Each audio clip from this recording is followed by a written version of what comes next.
Hello and welcome along to the Panto podcast. This week my guest, all the way from Benidorm, is Asa Elliott, singer, actor, pantomime star as well. We talk about life on the road, singing, and of course, how a latecomer, shall I say, came into pantomime. So please sit back and enjoy the latest Panto podcast. So my guest today is Asa Elliott. Hello, Asa. Hi there. Right then, first of all, the name. Is it really Asa? Yeah, I've had a lot of mates who've known me for years and years, and they turn around and go, "What's your real name?" Oh, it's Asa. I was named after a footballer, Asa Hartford, who played for Manchester City. But Al Jolson, he was called Asa as well. Was he really? Yeah. So a lot of people come up and they think it's one of them too. So it was Asa Hartford, Man City player in the 70s. Cheers, Dad. You had that whole thing where you couldn't find your name on the little rulers and the pencils and gift Still shops. do. I've never. Yeah, I remember they put them on the Coke bottles. That was like a turning point for me. Could I find one? No. People kept sending me pictures of them on Twitter, but no, I couldn't find them anywhere. Welcome to my world as well. Right then. Well, how did you actually start off then when you were a child? What was your first introduction to theatre? I was in the school plays. That was Pinocchio in Pinocchio at primary school, and then secondary school we did Little Shop of Horrors, and I was Mr. Mushnick, which was funny because I was 3 foot nothing, and the guy who played Seymour was about 6 foot with a beard. You know, he was that kid who had a beard at 12. He was that kid, so it was quite funny straight away, and that really gave me the bug because it was a full-on musical we did for the school production, and I must have been about 12 or something like that. And then every school play after that, I used to play a good part in it. I think maybe because I've turned up, you know, that was how school plays work, isn't it? No one's really interested, so that helped. And I got to do a bit of singing, and that was my first introduction to stage. Did you sing much as a child? I used to be obsessed with Buddy Holly when I was really young, about 8 or 9. So I've got quite a musical family in respect to my granddad. Is one of 7 boys, so there was always one who owned a pub, and then a couple more were guitarists and bassists, so I used to go along and watch them. So I had a big interest in the 50s and 60s music, so I was a big fan of Buddy Holly. And then when Freddie Mercury passed away, I was nearly 10, and I'd never heard the music before. My dad gave me the 12-inch vinyl of Queen's Greatest Hits 1, so I used to play it on repeat over and over again. And then I think I was about 12, I got up and did karaoke and sung Bohemian Rhapsody. And I remember it was on a big campsite in France. There must have been hundreds of people there, and this little kid gets up. Of course, I was young, had a really high-pitched, squeaky voice, and just nailed this song. So every day of the holiday, they kind of built it up. He's back again, he's going to sing that song. And I used to walk around the campsite, and you know, people would be coming up to me saying, "Oh, you're that lad who was singing on the stage last night." That's the first thing I can remember, like enjoying being on stage and puffing your chest out, like, "Yeah, thanks, mate. I appreciate it." Yeah, helped inflate the ego a little bit. Yeah, I was just surprised. How you get attention for this? I'm just doing what I do in the bedroom, singing. You know, Queen's always been a big influence because he's a performer as well. I love singing, but I like the way Freddie is, and nobody beats Freddie. You know, nobody. He was the greatest. Oh, unbelievably, yeah. You know, there's others come along. I like Robbie Williams. He's not the best singer in the world, but when he gets on stage, he puffs his chest out, and he makes you feel confident. And all through my career, it took a long time to build that confidence at the start. And I thought about Robbie Williams and Freddie Mercury, and you look at them and go, "Look at that guy. He knows what he's doing." So I kind of took a bit of that on board and just tried to be confident, even if I didn't have a clue what I was doing. Just be strong on stage. But then you say about Buddy Holly, completely different kind of performer, I'd say. Yeah, the thing with Buddy Holly is the songs are so good and just natural. You know, he died at just 22, and the amount of music he's left behind was amazing. Imagine if he'd have gone on to have a 50-year career, what he would have done. Which he's got. I don't pigeonhole myself into one part music. You know, I love rock and roll, I love a bit of swing, but then you've got Queen on this side and the Killers and people like that, Kaiser Chiefs. So I get to perform them all, which I'm really chuffed about. There's a lot of my friends who are tributes, so they only get to sing one type of music and, you know, 20 songs forever, but I get to pick and choose what I do. And if you ever see one of my cabaret shows, it does go from Buddy Holly, Bobby V, then you've got Nessun Dorma at the end, and you've got Frankie Valli, Freddie Mercury, you know, the Smiths. You've got it all, you know. I like to make sure everyone in the crowd's enjoyed at least one song. Did you never want to go down that route of impersonating? Well, I did Stars in Their Eyes. That was my first break in anything really. I didn't think there'd be a career in it for me. And then when I was 20, I remember just ringing the number and getting an application form from Granada. Sent a cassette in, and who did I play? I played as Ricky Nelson at first, but they said put 3 on so we can choose. So it was Ricky Nelson singing It's Late, Poetry in Motion by Johnny Tillotson, and Bobby V, The Night Has a Thousand Eyes. So I went to the audition in Manchester, and they whittled it down and said, can you do the Bobby V? I was like, yeah. And amazingly, I got on the show, which was huge at this time. You know, it's over 10 million people watch Stars in Their Eyes every week. And it kind of went from there. So when I went onto the cabaret scene and started singing, it was kind of based around Bobby V, who is a lot like Buddy Holly. And then it just expanded out after that. I think I got a bit bored of just singing the same stuff over and over again. Plus the crowds, if you're singing Billy Fiore and the older stuff, people appreciate it, but it's not for everyone. The young people in the crowd, they'll just leave. Or the ones, like, this isn't for us. It's a bit stuffy. So I kind of moulded my show around pleasing the audience eventually. And stuff that I liked. I never sing stuff I don't like. Were the family supportive? I think my granddad's brother, he was the only one in the family who ever did anything really. He had a career in entertainment, and that was only part-time. He'd sing in pubs and clubs. But he showed me a photo a few years ago in Blackpool in the 60s, and it was kind of like a cast photo, and you had Cilla Black there, and Cliff Richard, and Engelbert Humperdinck, and all these people that he was associated with. And he never took the opportunity. He could have gone to America recording in the 1950s and 60s, and he never did. So when I started getting somewhere and being on TV, it was kind of a resurgence for the Elliott name and the family. It brought memories back of when he was starting out. So they were really supportive, especially the older generation, because they were the ones who used to get me on stage when I was young. And ever since Benidorm happened, I've suddenly got a wider family. More people getting in touch on Facebook that I didn't really know I was related to. It gets you out there. It's good though, because I've reconnected a lot of people, and they come to every gig and every panto. Because we're not that kind of family who went to the theatre or even pantomime really. But now everyone builds their Christmas around it.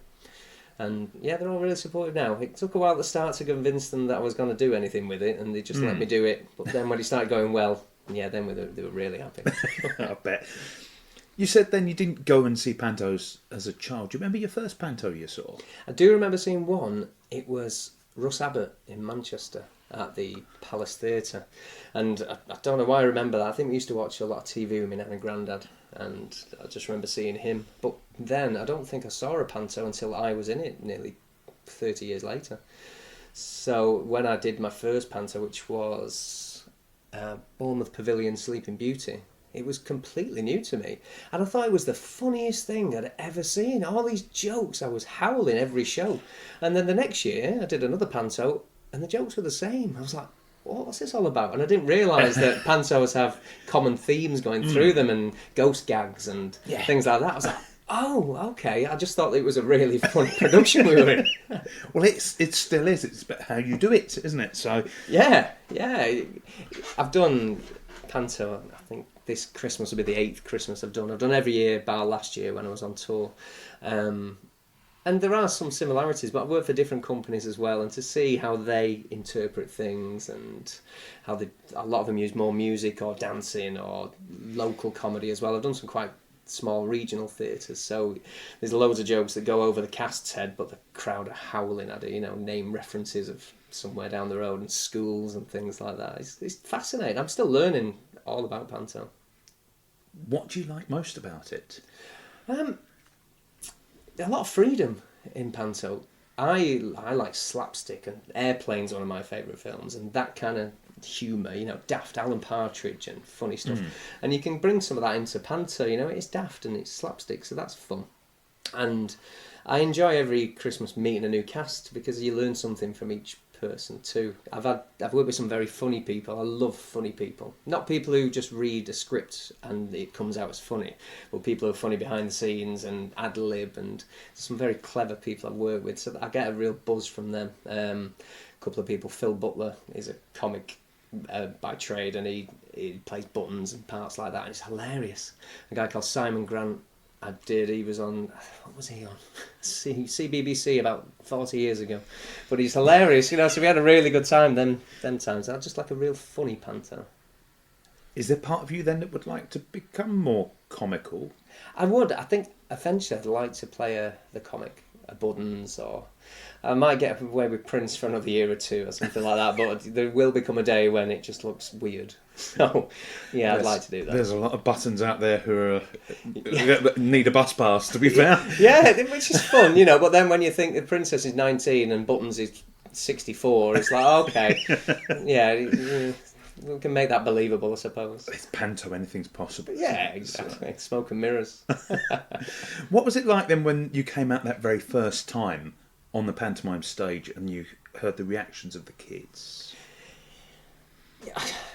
It was overwhelming because I didn't really know what to expect, and also a panto's done on two levels. You've got the stuff that's for the kids, you know, the daft things where it's gunk and cream pies and things like that, and they enjoy that, and then you've got the really funny parts that go over their heads. So I remember doing all the school performances early, and half the scripts they didn't get it, so I was like, oh well, this show mustn't be funny. And then when we did a show at 7:30, it was a completely different response because the adults in that bring in the kids and they were howling at it. I was like, oh right, okay. So I learned straight away, you know, you don't take it to heart when they don't laugh. It's just because they're only 4. The double entendres. Yeah. It's when they start getting them at 4. That's when you need to worry. Yeah. I remember we had Colin Baker was the dame in my first panto, and there was a sausages joke, and you know, there's a lot of connotations with sausages, and there was a tray of sausages he was holding, and he had one which raised up and down, which was very provocative. I remember that getting cut after one day. The theatre manager's just like, no. I was like, oh, so this is panto then? You know, you try and get away with as much as you can. Let's see what we can do.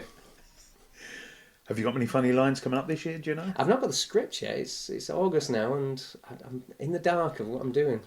Oh. And no, I'm looking forward to it because I know there's a 5-piece band on this one, so I think that's one of the biggest bands I've worked with on panto. So I'm really looking forward to that. And my friend's the MD as well, which is very exciting. So you don't even know what songs you're going to be singing? Nothing whatsoever. No, it could be any day. I don't know what the timescales are because I'm working for Kudos this Christmas. It's the first time I've worked with them, so I don't know how they work and how much before the show we get the scripts and how much input we get, but I'm really looking forward to it. The biggest panto company in the world, finally. Did you ever have singing lessons then? Nothing at all. The only singing I did do was on karaoke and in the school plays. I remember going to Stars in Their Eyes and we had to work with an MD. I was 20 at the time, and the only thing he said to me was, drink a pint of water an hour before you sing. I was like, okay. He said, because if you're driving your car, you don't just put the oil in just as you're about to move, you let it go around the engine. So that's the only thing I've really lived by since I started singing. A few years later, I got on the cabaret scene. I did 5 or 6 nights on the trot and my voice was hurting. So I remember another act giving me some brandy, which wasn't the best idea. So then for the first year I was singing, I was sloshed afterwards because I was drinking brandy every show. And that's about it. You know, I've never had any singing lessons, but thankfully I've not really struggled with my voice. So I think I've got a bit more control now and I'm a bit more careful with it. So I don't do anything daft, not screaming in the wrong keys and things. So I'm still learning. I'd like some singing lessons eventually. Maybe when I get in Jersey Boys or something. What about then advice for the younger singers who may be listening? Well, I got into it a little bit later because I was quite realistic.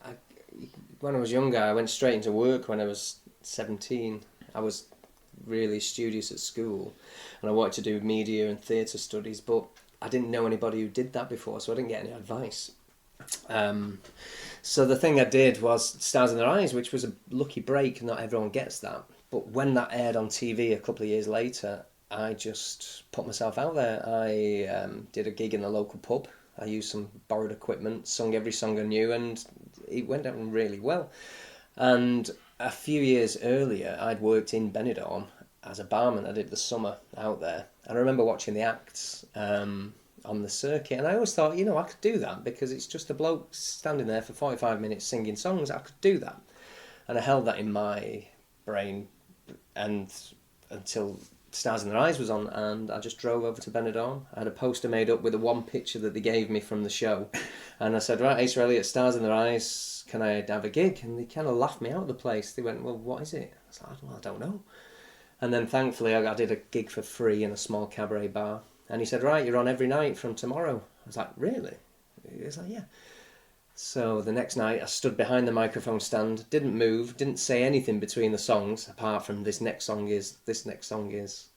And they sort of said, well, you should dance a little bit and move around a bit. So I was like, okay, I took that to heart, and I just did a gig every day and practiced.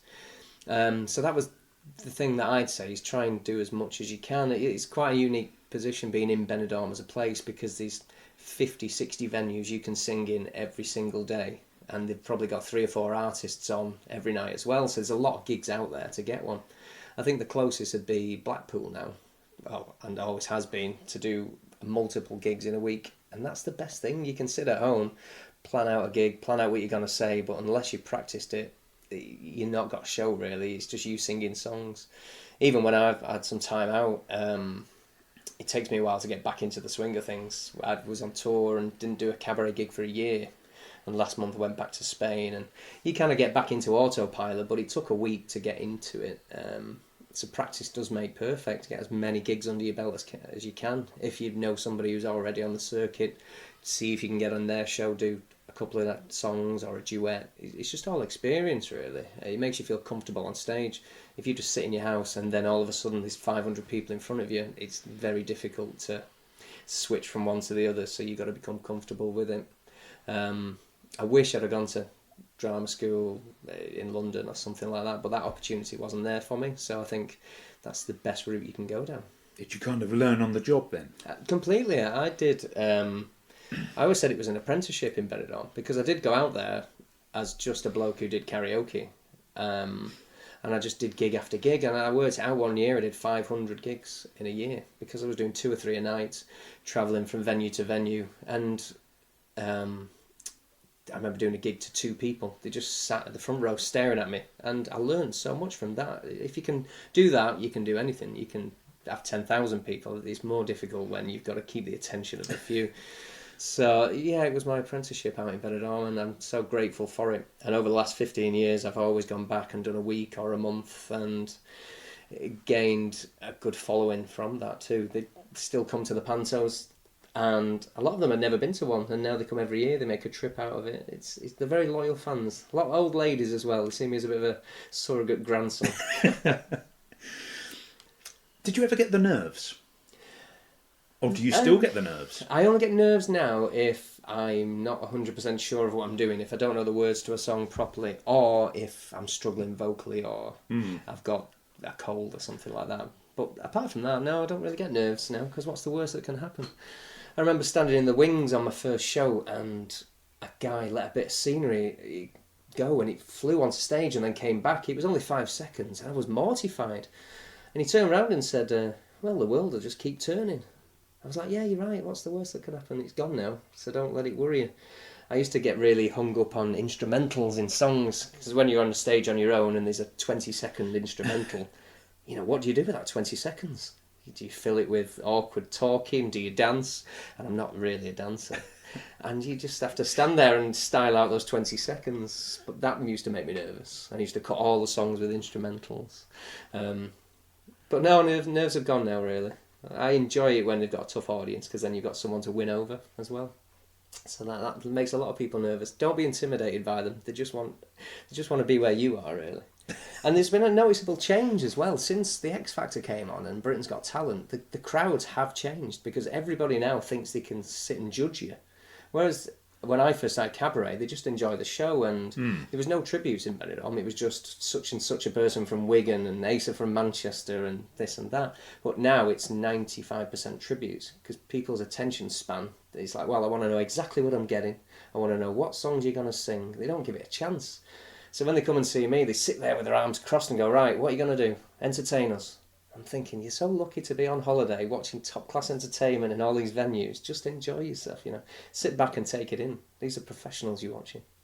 Does that frustrate you then, in a way, how the X Factor's changed things? A little bit. Not the fact that the shows are out there, because they're great TV and it's give a platform to a lot of people. But I'd say the audience have changed because their attention span's gone. If you look on the circuit now, everything's got to have as seen on this or a tribute to that. And it's stopping people being themselves. I've never done tribute. I was in a Queen 4-piece harmony group with some other guys once for a year. That was great in Spain, but I'd always done my show as Asa Elliott. I wanted my name to be there and be recognised for that, because if you're a tribute to Elvis or Queen or anything, who are the guys singing it? You don't really know, it's just Queen. And some of people use a poster which is just a picture of Queen. You're not even themselves. It's like, no, you should be an artist, And there is a structure with a tribute, so it's easy to go, right, that's the show, it's already set out for you. But yeah, try and be yourself. If you're a character, do your own show. Be like Joe Longthorne was Joe Longthorne because it was his own show, and Jane McDonald does it. I don't know what she sings, but you know that she's going to give you a good show. So I'll just compare myself to Jane McDonald and Joe Longthorne. But no, my show is Asa Elliott, so A future dame in the making, eh? And that's it. Oh, I don't know. That's the most difficult job. You said as well that you do, or you have done 500 shows in a year. Does that take its toll on the voice much? And how do you prepare the voice? Do you do warm-ups? And also, what happens when the voice starts getting a bit tired? I did. When I first started, it was your job as well, so the more gigs, the more money, and I was trying things, and I sing a lot of falsetto, so a lot of Frankie Valli and stuff did take its toll. I couldn't speak all day. I never did a warm-up, never did a warm-down. Drinking, because you're in Benidorm, obviously. So yeah, I struggled, and I used to worry about it quite a lot. It's only as the years have gone by I've realised there's a link. The more singing badly you do, with the improper technique, the worse your voice is going to be. And yeah, there's a lot to be said now. I do a vocal warm-up if I'm feeling that I need that, or it's difficult songs. I don't drink a night before a gig, because that really dries me out, which really frustrates me, because there's so many people I know who are fantastic singers who can do whatever they want and still sound note perfect. Smoking, drinking, anything. But no, I've got to be careful. I'll just have a Fisherman's Friends. That's my tip. Fisherman's Friends and water. And don't sing songs which aren't in your key, which I used to do. I didn't realise you could manipulate backing tracks to change the key, or have charts written in a different key as well. That changed my life. I sing Don't Stop Believing and Don't Stop Me Now and all the high Freddie Mercury songs, and I can still do them, but sometimes it's a little bit easier to take it a tone down, which nobody notices, but it's just a little technique, a little difference that I would have learned if I'd have trained. So coming into Panto then, fresh-faced newbie, shall I say, to the pantomime world, did anybody take you under their wing or give you guidance?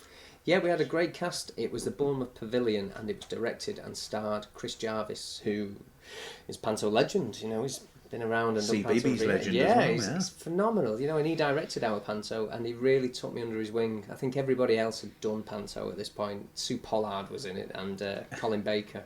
So they were great. They were old hats, and it was little things that he taught me to angle your body in a certain way, so you're not got your back to the audience. Simple things, but I love being directed and being told what to do. If it's the director wants something, that's your job to do what they say. And I remember I was the Prince Asa of Benidorm. That's what I was. He kind of changed that for me a little bit. And Chris said to me, "I want you to play it like Gaston or Buzz Lightyear." I was like, "Oh, brilliant!" I'd not really seen pantos. Well, I hadn't seen, so I had no idea how to be. So I kind of played it as Buzz Lightyear, really, and a bit pompous and a little bit daft. I remember we got the first review, and it was, Asa Elliott as Prince is very smarmy, and, a bit like Buzz Lightyear. And I thought, oh, great, that's really good. But they were saying it in a negative way. It wasn't like a traditional Prince playing it very straight-laced. So I was quite downhearted by that. But he taught me so much, and he also said, don't learn your script before you get to Panto. He said he didn't, because it changes so much, it's difficult to get stuff out of your brain when it's already in there. So I'm not taking it on board completely, but if there's big swathes of text, I'll learn them. But it's quite a good idea to keep things in just pencil rather than pen, because Panto can change a lot in the 2 weeks of rehearsal. So that was good. I was like mortified. I knew all my script when I got there, but he didn't know a word of it. What about then when people throw in the ad libs? I love it. If they're funny, then Of course. great. I've worked with some very, very funny people, and I hang on their every word because they are so funny. Phil Butler especially. He's a very clever comedian, so I loved being on stage with him because I was corpsing all the time, but it was funny and the crowd were in with him. But I've also been in a couple of productions where there's a few people who maybe they didn't get the laughs they wanted, so they tried to force them, and it was terrible. They were terrible. They tried to upstage a few people, and I won't name names, but they weren't very good at that, and they weren't very funny. So we get to skip that past every it. now and then, yeah. Yeah, it's noticeable because we get the producers and director will come back maybe a week into the run, and if you know somebody changes something back, only when the director's in, they know they shouldn't be doing it. So there was a lot of that going on. But majority of the time, I've worked with some very funny people. Sue Pollard was daft as a brush in a very funny way. I didn't think she could be how she is all the time, but she really was. She was Sue Pollard. No, I was amazed. I was so excited because I got to Bournemouth and we're on every billboard and we're on the side of buses and we did a press launch. I'm working with Sue Pollard, and I like that part of Christmas because you get to work with a megastar, you know, or someone who you never know, but in certain fields they're really famous, and it's great because you learn something from them. I've worked with a couple of Strictly Dancers professionals, and they're great, you know, they teach you a little bits here and there, and the comics teach you a little bit, so it's exciting. I know Tony Marza this Christmas I'm working with played Kenneth in Benidorm, so I know him, so that's a new one for me, but who knows what it's going to be next year. It could be anyone, it could be from the Prime Minister to Rusty Lee, you know. Actually, I was told by one of the theatres I did, they were offered Nigel Farage for Panto. Can you imagine Nigel Farage for Panto? Imagine the sale of eggs. Oh, well, I worked with Anne Widdecombe a couple of years ago. Did you? She was a late replacement for Lorraine Chase. Lorraine Chase did a back-in about a week before we started. It was all out there. And Anne Widdecombe was cast. So when we got to Bridlington, the people in the box office said it was half and half people coming in to book tickets because she was in it, but half and half people wanted a refund because it was Anne Widdecombe and she had quite strong views on things. So yeah, that was very interesting. How was she to work with? She was a really good sport. She got stuck in with, you know, everyone was on eggshells a little bit. You know, she's not a performer, she's a politician. But whatever the director said, she did, and we could take the mickey out of her a little bit, and she was game for it. She was quite fun. And that year I did a Panto diary every day. I used to upload them on Facebook and YouTube. They're still on there now, and I used to go behind the scenes, and I'd just take the mickey out of her every day, which I was appreciative of that. Didn't the first couple of days because I didn't know her, but yeah, she was a good sport. She was a good sport. It's just the negative things she did say about the industry, or about... Well, a lot of people who work in the industry about. She did, and that was quite Shocking, recently. yeah. But at the time, you know, she wasn't outspoken in the media about anything, so it was kind of forgotten about. I know she'd said things in the past, and no, she was all right. She wasn't controversial in any way, shape, or form, and she was really good fun and really good in the part. So just taking it on that, she was great Panto casting, but I don't think her views go down too well now in the industry. I don't think she'll be coming back to No, I don't think Panto Land she'll be back. anytime soon. What about other people then you'd like to work with? So, you know, I like the variety of it. I'd like to work with people who've done a lot of pantos because I'm always learning, and I like that. I'm learning on the job. You know, you spend a lot of time with these people. You might not know them beforehand, but afterwards, you know, you're all best friends. So just lots of people with a lot of experience in different parts of the media as well.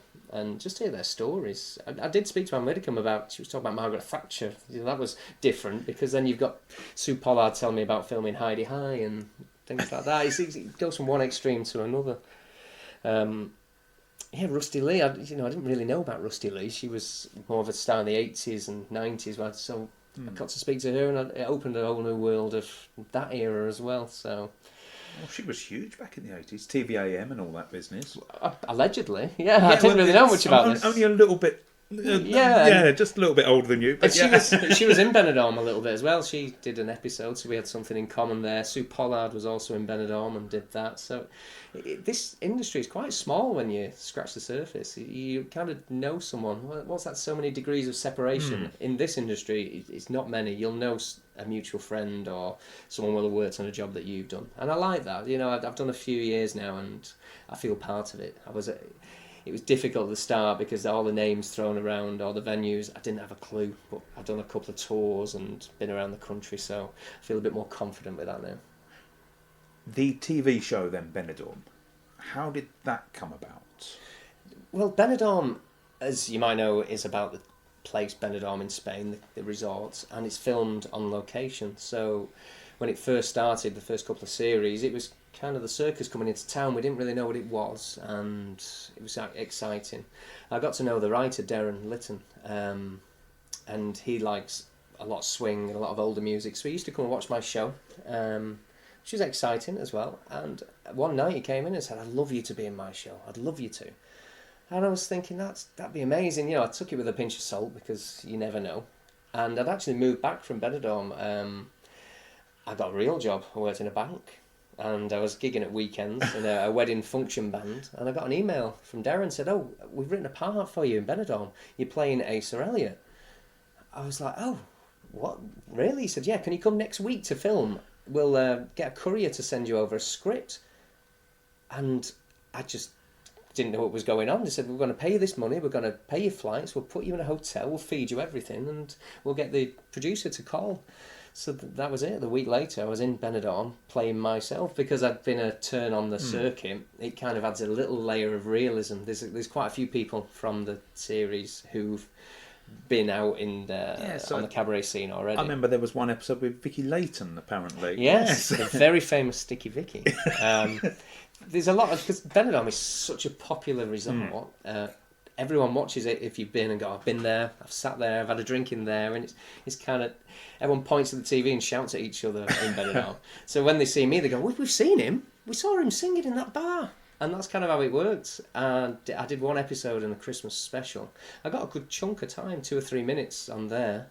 Got to say my name, and from that point on, I was Asa Elliott in Benidorm as Asa Elliott, which is kind of hard to explain to people. And they said from then, "Would you be in the next series? We're filming series 4 now, but after that, can we put you in? We'll give you a little bit." I was like overwhelmed. It was going to be another year or so till that happened, but I got to get a little taster of it there and then. And true to the word, the next series, they wrote me in a couple of episodes and kept writing me in more and more that series. So in the end, I think I was in 5 of the 6 episodes, which was just the greatest thing to ever happen to me in my life at that point. It all changed from that moment on. What was the public reaction like? They loved it. I had a great first episode in season 5 where they introduced me basically as a character, and it was a featured spot for about 10-15 minutes. And my Twitter just exploded. The thousands and thousands of followers and so much praise as well. And you've got that other thing of, "We know who you are, we've followed your career through the pubs and clubs and Stars in Their Eyes, and it's great to see you on the big stage." Because Benidorm, season 5, it was massive at that point. It was kind of peak Benidorm. It was very strange. People stop you in the street and everyone got more interested in you and booking you for gigs and work, and that's how I got my first panto. Chris Jarvis was looking for a prince for UK productions, and I got this panto off the back of it, which was great. I was offered another panto with a different company as well, and your stock kind of goes up when you've been on telly, which was great because all these years of singing, and I'd gained a good support and a good following myself just in Spain, but this just took it to the next level and a whole new audience. When you get a chance, you got to run with it, and that's how that works. I just did the most I could. I knew when I did Stars in Their Eyes I had to do something with that, so I went to Benidorm to sing. So when Benidorm happened, I got into pantomime, which I didn't know much about it, but then I was on the big stage and got the taste for that, and on the back of that I did a musical tour called the West End Experience, which I headlined, which was through a recommendation from someone at Panto. So the producer, Andrew Harding, he asked a producer at a different company, "Who would you suggest?" And they put my name forward because just on singing itself and reliability and, can do the job. And that was a great thing off the back of Panto. So they all lead into each other, Benidorm to Panto to the musical tour and lots of different things. It just opens up a whole new world, and everything's on YouTube forever, and Netflix has got Benidorm now. So even now people watch it and it's as if it was just aired yesterday. Do you wish you'd done Panto earlier? I do, but I'm just grateful that I'm doing it now because I've got to see through a grown-up's eyes. I know that some people do it from being a babe and then they get the first part and to do it like that. But no, I'm glad that it came later life because I could appreciate it more. I've seen a lot of people come in from college because most of the ensembles, usually it's their first job. They're still at college in London to do dancing, singing, etc. And some of them kind of turn their nose up at it a little bit because they think they're a bit better than that, which I hate. I remember working with somebody and they said, "Oh, I won't be doing Panto next year, I'll be in the West End.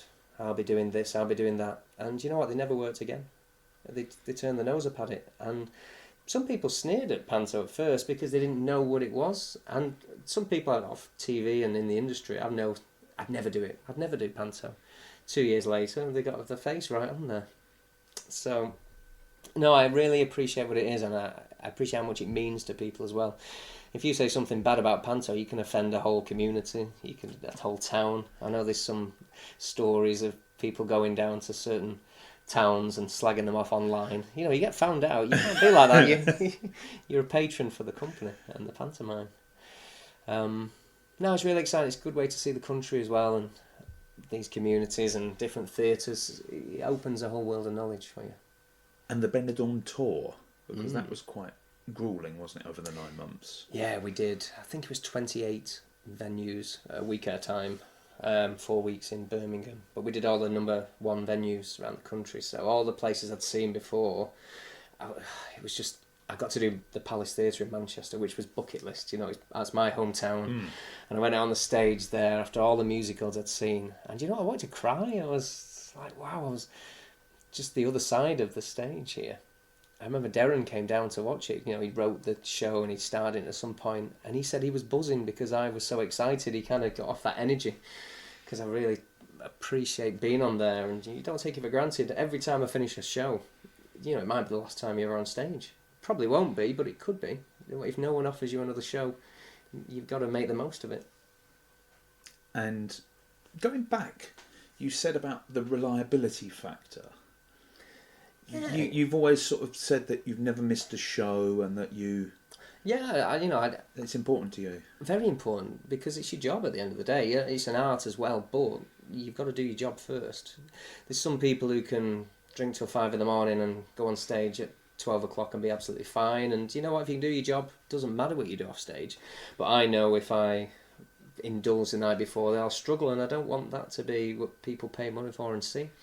So I made sure I do every show, make sure quite clean living, and make sure you can do it, because it bodes well for your employer. I've had lots of proper jobs before, which put me in good stead, because without your job, what have you got? Do you think that did help ground you in a way? Definitely. Having a proper job? I'm so glad I've done some awful jobs. I was a weed killer around the council estates in Manchester. I used to blow the leaves off the line on a special train. That cliche, that was my job. I worked in sports shops. I've done it all, so I'm so appreciative that I don't have to do that now. So every time I do a big job, that's still in the back of my mind. You could still have to do that again one day, so just don't take it for granted. People would kill to be in your position. What about young people coming up now and asking you for advice about the industry? You said earlier about that, it's to keep working at it. But for people actually in the ensemble and things like this who are looking up to you because fresh-faced out of college and things like this, they must be sort of watching how you're behaving. I'm just kind of relaying lots of the stuff that... the other acts have told me. I remember Sue Pollard saying, don't sit down in your costume. The people sitting on the floor and you've got these expensive costumes on. I was like, oh yeah, it's logic, but don't do that. And I like it when people want to come to you for advice, because just do things right, be humble, really. People watch The X Factor and think okay, I'll just do the X Factor next year, I'll be a millionaire the year after, and it doesn't work like that. A lot of people get put onto the circuit every year from college, university, but you've also competing with people who've been on TV now because it's a route for them to carry on their career. So you're fighting against a lot of people. So just make the most of whatever opportunity you can get and don't take it for granted and be the best you can. Maybe if I hadn't have sung well in Spain when Darren was watching, he might not have considered me for Benidorm, which led on to everything. So every show, you've got to give your best. I've always thought that. I don't want someone to come and see me on a recommendation and I'm having a bad day and they go back and go, well, yeah, it was all right, but not that good. So I still take pride in every performance. For yourself then, as an artist, have you released many albums, or have you got plans for albums or anything like that? Only stuff I've sung on stage just to sell at gigs in Spain. You know, everyone does that, just stuff that you've done that night. I'm not very musical, to be honest. I'm not trained. I don't know keys of music. I don't know how to read music or anything like that. So I'm just a lead singer, basically. I mentioned before I was in a Queen tribute, and I didn't even know there was harmonies. I've been singing for 3 or 4 years, and they said, right, we're 4-part harmony, and I didn't have a clue what that meant. And then I listened to every song again, and you can hear the harmony. I was like, oh yeah. So that was dead exciting. It opened a new world to me. It's all learning on the job for you, isn't Literally it? is. Sometimes you've got to pretend you know what you're talking about until you know what you're talking about. Even the Panto script, it took me so long to realise where stage left and stage right was, because it's the opposite of if you're watching it. You look at it and you think stage right is to your right, but that's actually stage left because it's the performer's stage left. Downstage, upstage. It took me years to realise what bleed through gauze meant. Not a clue. Not a clue. And then I was like, oh, right, okay. So I just styled it out a little bit at first and asked a few probing questions. Would you say part of you has been a bit of a chancer over the years? I'd say I'd just make the most of every opportunity. I think I'm good enough to do the jobs. That's the one thing. I wouldn't say that I've ever done a job and just blagged it. I might have pushed it a little bit to get that job, but I can always do it when I get there. Any opportunity I was given, it doesn't daunt me now. It did at first, but I remember the first few years, people would come up and try and give you a compliment, and I couldn't take a compliment at all. I was like, no, I'm not that good, I'm just singing. And then after 3 years of this happening every night, I had a bit of a moment and went, oh, it must be okay. And it's kind of validation all through your life. I've been doing it professionally for 15 years. And the biggest validation I got was 2 years ago. I got an email out the blue from a producer in America, this guy, TJ Lubinsky. I was like, okay, this is a wind-up. And he'd just seen a video I'd put on YouTube, just of me singing a song with a band in Manchester. I put a lot of stuff on YouTube. And he said, can you come to America to film a TV show? It's called Do Up Generations. We're pairing up people with the original artists of old songs to do this big show for PBS. I was like, now this is a wind-up. Anyway, he rang me and said, hi Asa, how are you doing? Come over here. And next thing I'm in New Jersey, singing in front of the Marcells, the Platters, Jay and the Americans, all these people who were massive in the 50s and 60s. And I was getting to sing in front of them on this massive TV show. And there was these 4 guys who were my backing group. And they were lovely lads, really good-looking lads. They looked like the Overtones, but a bit older and American. And after a while, they told me they are Frankie Valli's 4 seasons, current 4 seasons. They toured with Frankie Valli for 10 years, and they were now singing with me, or I was singing with them. It was overwhelming, and this had nothing to do with Benidorm. It had nothing to do with Stars in Their Eyes. It was just a guy had saw one video of me singing and wanted me to come over to America, and he put the faith in me. And, the people coming up from these groups, I remember a guy from the Platters he wouldn't leave me alone. I didn't know who he was. He says, oh, you're great, and your range is massive, and it's effortless. I was like, right, thank you, cheers. Until somebody told me later on it was one of the singers of the Platters. I was like, wow. So that gave me massive confidence after that. Your beaming smile now says it all, yeah. Really. It's because this job, sometimes you don't work for a long time. That's the thing in this industry. You might go months and months without stepping on stage, so you can lose that. So you've got to keep reminding yourself of what you can do and what you have done, and it affects a lot of people, but you've got to keep positive all the time, because the next phone call could be something massive, and hopefully it will. Who knows? There's lots of avenues I've still not explored, which I'm hoping to. So I'm just waiting for the email and the phone call. And you never know, the way the internet is and the way YouTube is. Yeah. You never know who's going to be watching. Literally, you don't. It goes all around the world. And ever since I was on the show in America, I sell CDs all over America and Canada. Every week I'm shipping them out there. And these people message, when are you coming over here? And when are we going to see you again? And I'm thinking, I'd love to, but I don't know how. I'd need help on that. Vegas or something. We went to Vegas on our honeymoon, and that would be the pinnacle for me, to do a week or a month or a year in Vegas. That's kind of cabaret heaven. Happened to Bros, didn't it? Well, Yeah. Was it Matt or Luke? One of them. One of them, yeah. Well, actually, when we were in Vegas on our honeymoon, the guys I'd sang with on this TV show, they were performing in Vegas in one of the casinos, so I got to see them, and, you're only one step away from that. I was singing with them a few months earlier, and now they're in Vegas. It's like, it could happen. It could happen. Well, you never know who's going to be listening to this. Either, well, so. If anyone's out there in Vegas or America, I've got great availability. Apart from Panto season. Apart from Panto. I'm booked out for about 6 weeks every Christmas. Did Panto then change your Christmas much? Yeah, it did. Now Panto is Christmas, because before it was, in a regular job, what do? You have your office party and you meet up with people and drink and get fat and spend all your money and you're skint, and you're trying to find things to do between Christmas and New Year. And then it all changed, and now I wouldn't change anything. I'd love to do Panto every Christmas. It kind of makes a plan for other people as well. My family will come and make a trip of it and explore a new city. I've been a few places around the country, and they're looking forward to Liverpool this Christmas.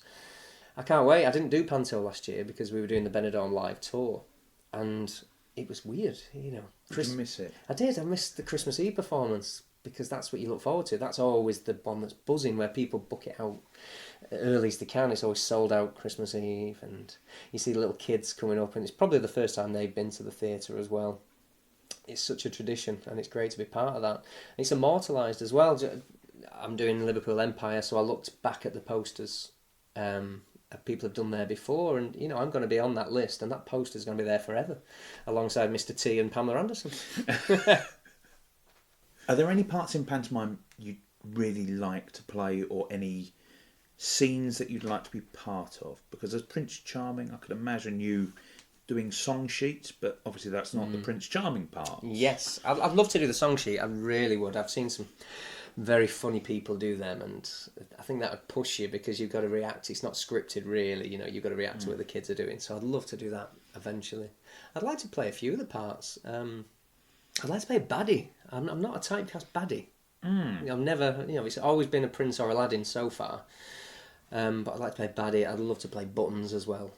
Apart from them, I think they're just the parts I'd like to play. No dame.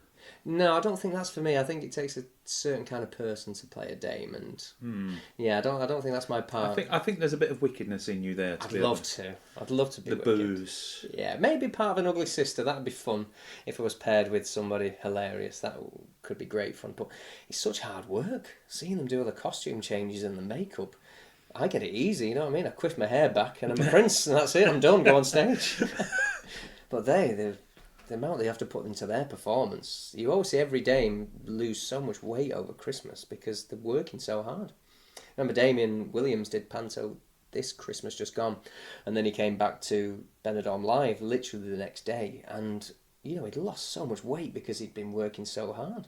He was a big guy, but he wasn't so big when he came back. Loads of costume changes as well. Yeah, and the sweat that they do. Might not see it from the audience, but when you're close to these people, wow, do they sweat in these? It could be 3 or 4 layers of massive, thick clothes.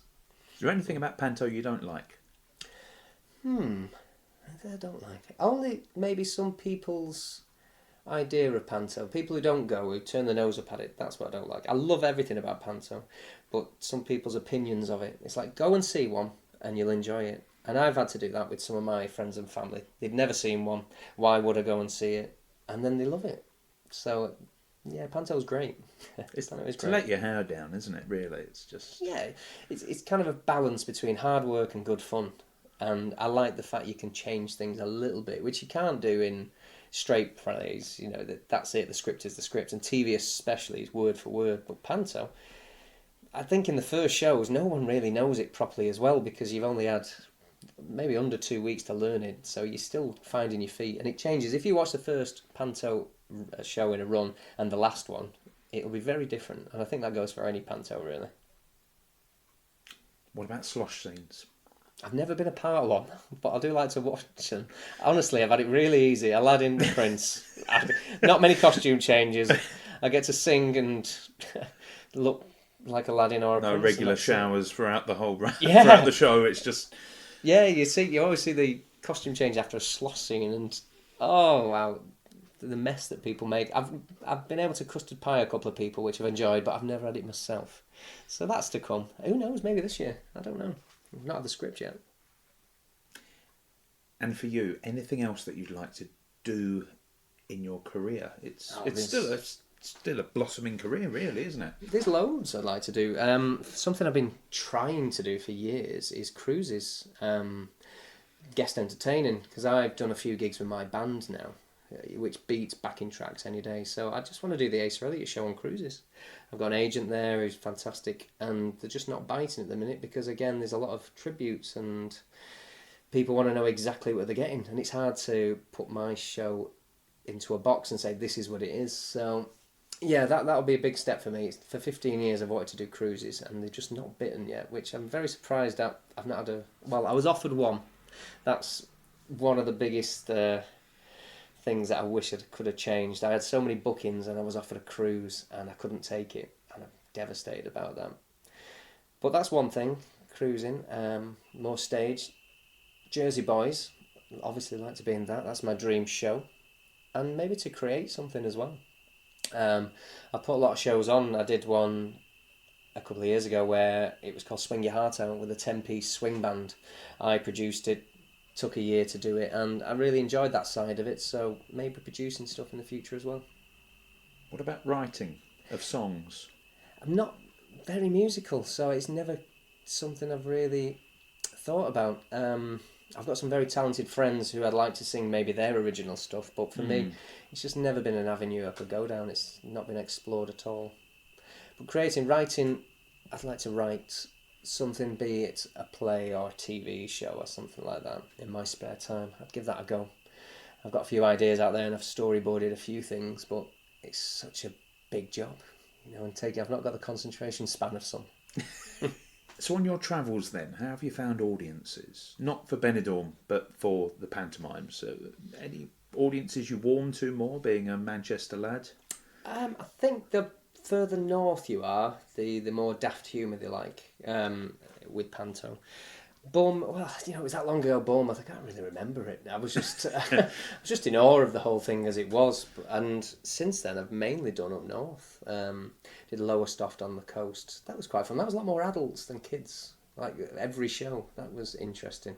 So I know they change whatever part of country you're in and whatever theatre it is as well. But, I just did the big tour for Benidorm, and anything north of Birmingham, you're going to have raucous laughter because they've probably had a couple of drinks before and made a night of it, and people down south seem to take it in a little bit more. They probably do enjoy it as much, but they don't show it just in a laugh out loud kind of way. That's been a recurring theme with people, to be fair, that audiences down south, come on, lighten up. They need to just... They probably still love it, but loosen up a bit. Yeah. It's like that thing in London, no one will talk to each other on the tube. Well, if you get a bus around Manchester, you'll make best mates, everyone will have a chat and get on. It's just a divide, isn't it? What about Scottish audiences? They were amazing. Oh, it was phenomenal. Glasgow was sold out every show, every performance. Edinburgh, that was only our second week on tour, and it was a massive theatre with 3,000 seats, and on the Saturday we filled the 3,000, and it was just... They're amazing, Scottish humour is fantastic. I watched a show called Still Game, if you've seen that. Oh, yes. I love that humour. They're funny people up in Scotland. Sarcastic. Yeah, that's it, sarcastic. Just... That's the best kind of humour. That's so British. I love that. Love it. And Americans don't get that. I tried to be sarcastic when I was in America. No, they just thought I was being mean. Could you see yourself going to America? Well, my wife loves America. She's always gone there as a kid. Only like Florida and stuff. But we went to New York at New Year. We went to Vegas for our honeymoon. So I'd love to. They seem to really appreciate the music that I do. the 60s and the doo-wop stuff. It's still a massive scene over in America. So I'd like to. I think the wife would like to at some point as well. Even just for a month. The crowds, they love someone British as well. So I'm just trying to find an inroad into that, and I've not found one yet. But I'd love to, yeah. That'd be really exciting. Maybe the cruises, because a lot of cruises go from Fort Lauderdale and around there, around the Caribbean too. So that might open up something when they start happening. You said when you appeared on Benidorm, your social media kind of just bloomed. How has that been for you with connecting with audiences? It's a great way that you can do things from the horse's mouth as well. The best thing I did was when we were watching the show at Benidorm, when it was on live, not Netflix, but before that, when it was literally on ITV, I'd tweet throughout the episode and people could interact with you, and they still can't believe it's you talking to them. I've done it myself where you tweet somebody who's in line of duty or something like that, and they reply, and it's the best thing ever. You've got a connection with that person on telly.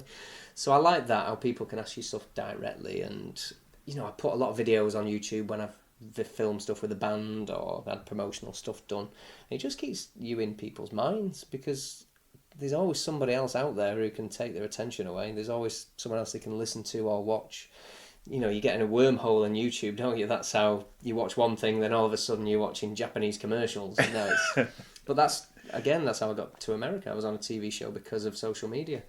So I just keep it up, and I've got a big following in America now, which is bizarre. They don't know what Benidorm is. That's what they always say. What's Benidorm? I'd love to go to Benidorm. And what's their reaction to the actual show? I don't know how much of them actually get to watch it, but when I'm in the town of Benidorm, I put some little videos on and vlogs and pictures, and I don't think they know. How would you explain Benidorm to an American?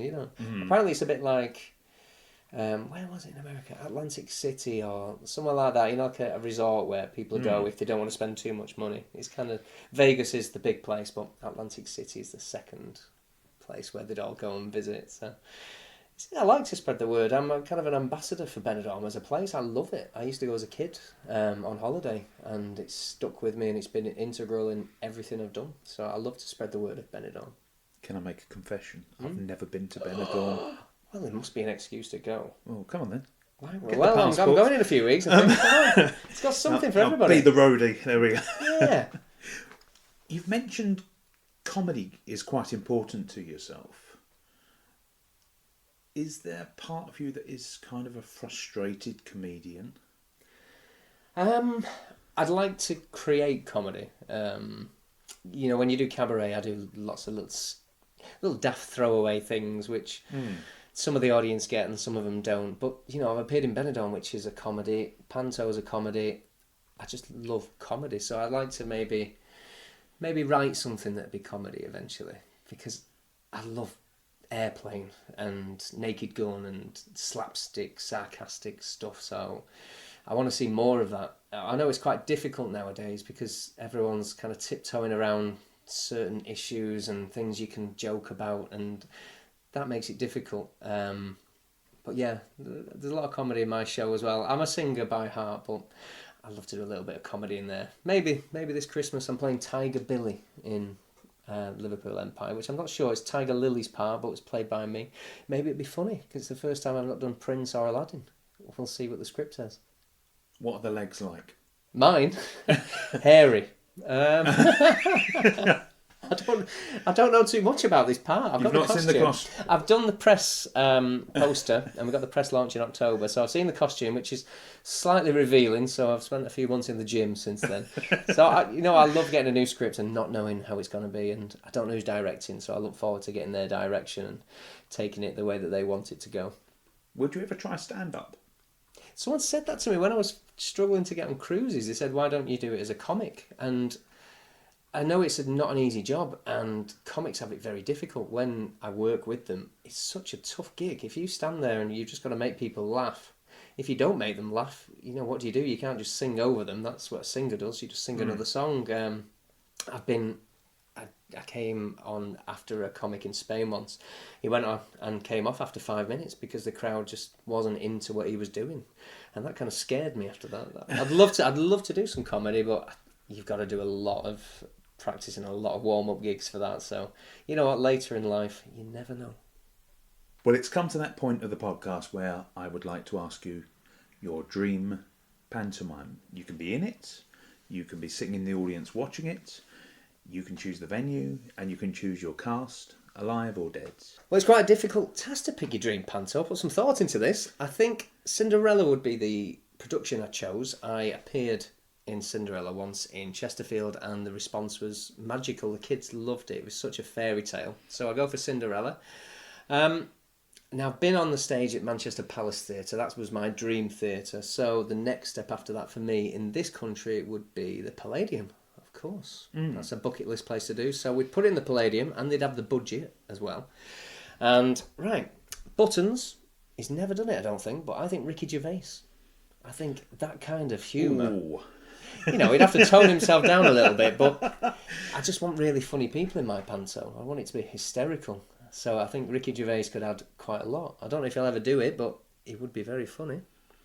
Ugly Sisters. Now, I'd pick Damien Williams, who you've had on the podcast, because he's, again, hilarious and the best Dame I've ever seen. And I'd pair him up with Tommy Cooper, who I know is his idol. And if you get a chance, check his short film out called The Last Laugh online as Tommy Cooper. Many times. Yeah. So Damien Williams and Tommy Cooper as the Ugly Sisters. Fairy was quite difficult. I didn't know where to put that, and I've picked Carolina Hearn from the Royal Family. I thought she would be kind of a dry-witted fairy. As like herself that. or as... Yeah, not so much Mrs. Merton, but as she was in the Royal Family. Yeah. I think that would be a fun kind of take on the fairy. I'd love to see that. She's just so funny.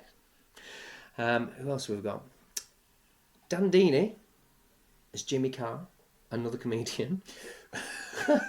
Obviously, they'd be very child-friendly because I'd have to play the prince, you see, and I think I'd like to learn from these people. So Jimmy Carr as my foil as Dan Deeney.